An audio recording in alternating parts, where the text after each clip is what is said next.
Tatlong araw nang hindi pumapasok si Ate Sam ng school.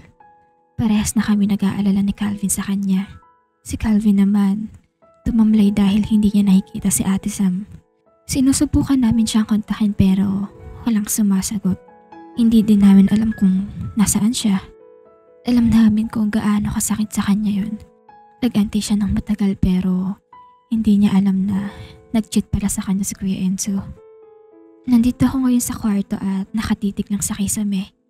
Hindi pa umuwi si Kuya Enzo mula ngayon. After kasi mangyari yun, umalis din siya at hindi na umuwi. Sa tingin ko naman, kasama niya si Ate Caitlyn. At kung hindi naman, baka kasama niya yung mga kaibigan niya. Habang nakatunga ako, narinig kong may kumatok sa pinto kaya binuksan ko naman yon. At si Kuya Enzo ang bumungad sa akin. Mukha siyang lasing na ewan at mukhang hindi pa siya nagpapalit ng damit. Dahil yung suot niya nung birthday ko, yun din yung suot niya ngayon. Hindi ko siya pinansin at hinayaan siyang pumasok ng bahay. Naupo lang siya sa sofa at tulala. Nakakapagtaka lang na ibang kinkilos niya ngayon. Kaya hindi na ako nakatiis na tanungin siya. Saan ka galing, kuya?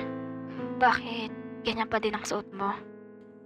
Bigla na lang siyang umiyak at Anong nangyari sa'yo? kunti na lang talaga iisipin ko nang baliw siya.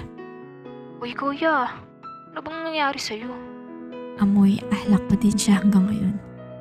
Isusumbong na kita kay Lama, malapit na. Doug, hiwalay na kami ni Caitlyn. Pinakinggan ko lang ang sasabihin niya. Ang tanga ko. Nagkamali ako. Akala ko matino siyang babae. Sino bang tinutukoy mong babae? Si Caitlyn. Nag-cheat siya. Paano mo naman nasabi yan? Nung nandito si Sam, after nun pumunta ako sa bahay nila Caitlyn. Nakita ko kasama niya sa bahay nila yung lalaki. Naawa ko sa itsura niyang yun. Para siyang bata na umiiyak. Ngayon ko lang nakitang ganyan si Kuya. Gusto ko siyang yakapin para i-comfort. Pero hindi nga pala kami close. At isa pa yung ginawa ni Ate Caitlyn sa kanya. Ginawa niya naman din yung kay Ate Sam kaya hinayaan ko na siya. Maya-maya din nakatulog na din si Kuya sa sobrang kalasingan. Naisipan kong puntahan ulit si Ate Sam sa bahay nila para sana kamustahin siya. Pumunta ako doon kahit na alam kong wala siya. Nandito ako ngayon sa gate nila at nakatayo. Bumutong hininga ako bago mag-doorbell. Roxanne? Ate Samara, kamusta ka na? Bakit ngayon ka lang po? Pumasok ka. Dalawa lang kami ang tao at naupo kami sa sofa. Namamaga ang mga mata niya. Hindi niya magawang tumingin sa mga mata ko. Ayaw niya ata makita ang itsura niyang yun. Ate Sam, saan ka nang galing? Nagpahangin lang. Saan ka pa nagpahangin? Basta. Kamusta ka naman ngayon, ate? Hindi ka natin pa pumapasok ng school eh. Nag-stop na ako, Roxanne. Bakit naman po? Ang kuya mo ang dahilan kung bakit ako nag-aral ulit. Dito niya na ata sasabihin lahat kaya nanahimik ako at nakinig. Mahal na mahal ko ang kuya mo. Never akong nag-cheat sa kanya. Hindi ko magagawa sa kanya yung kasi ayaw kong masaktan siya. Ang totoo kaya nag-aral ako dito sa Manila para hanapin siya. Bakit mo po siya hinahanap? Gulong-gulo ako, Roxanne. Bigla na lang ako iniwan ng kuya mo. Yung wala man lang sinabi basta iniwan ako. Gusto ko kasing malaman ng totoo, Roxanne. Pero na-surprise ako. Sana hindi ko na lang nalaman ng totoo. Tumutulo ang luha niya habang sinasabi niya yun. Ang hindi ko lang alam kung bakit hindi niya ako mapakilala sa inyo. Yan din po ang pinagtataka ko. Ang dinadahilan niya lang ay lagi ka too busy. Hindi. Ako pa nga mismo ang nagsasabi na ipakilala niya ako. Tapos ang sasabihin niya busy daw ang parents niyo. Hindi ate. Gusto ko talaga makilala nila mom and dad. Puro lang dahilan si kuya. Nagulat na lang po kami nung naghiwalay na kayo. Ang sabi niya nag-cheat ka daw po. Nagalit po sila mom and dad sa'yo. Mabuti na lang daw hindi ka nila nakilala. Pero parang natutunugan ko po na hindi ka naman po mag-cheat. Ang sama ng ugali ng kuya mo. Lahat ginawa ko para sa kanya. Protektahan ko siya at inalagaan. I'm sorry, ate. It's okay. Hindi pa ata ako sapat. Kaya ganun ako kadaling palitan. Hindi po. Hindi lang po marunong makontento si kuya, ate. Swerte nga po magiging boyfriend mo eh. Nasa iyo na ang lahat. Ate, wag ka maingay kay Calvin ha. Bakit? Gusto ka po kasi niya. Alam ko naman. Ha? Paano niyo nalaman? Marunong ko makahalata, Roxanne.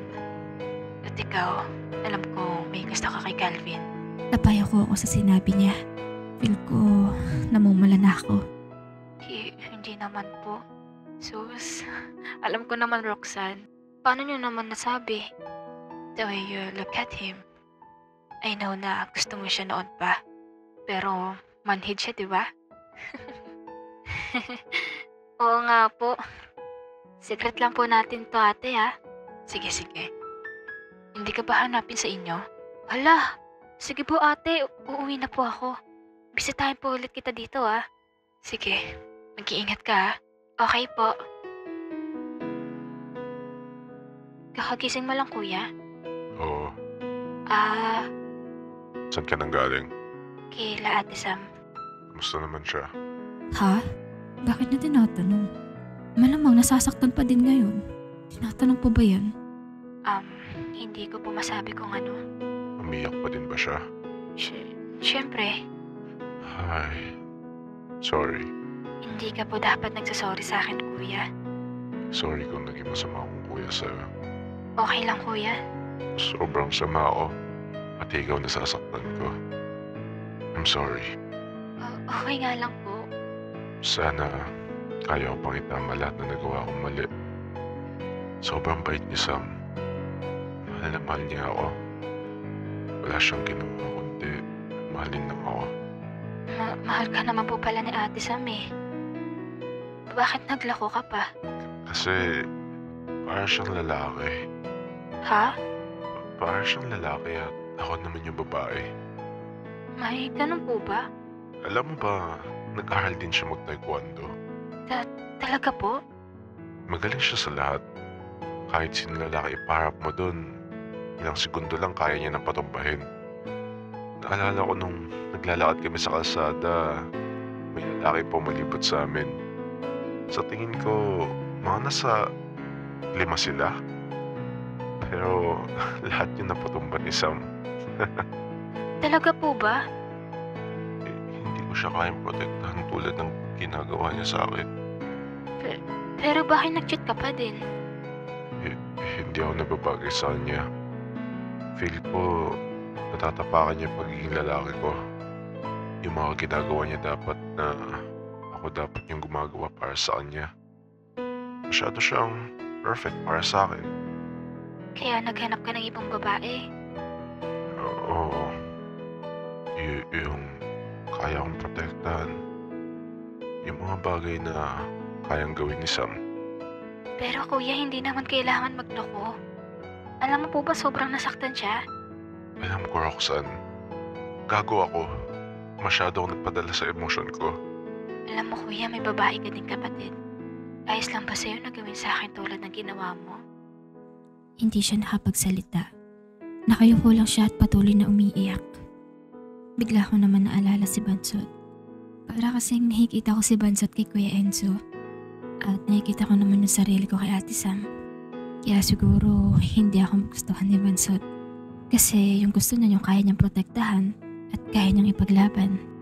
Kaya siguro hindi niya ako magustuhan. Kasi imbis na siya ang pumoprotekta sa akin, ako ang gumagawa nun.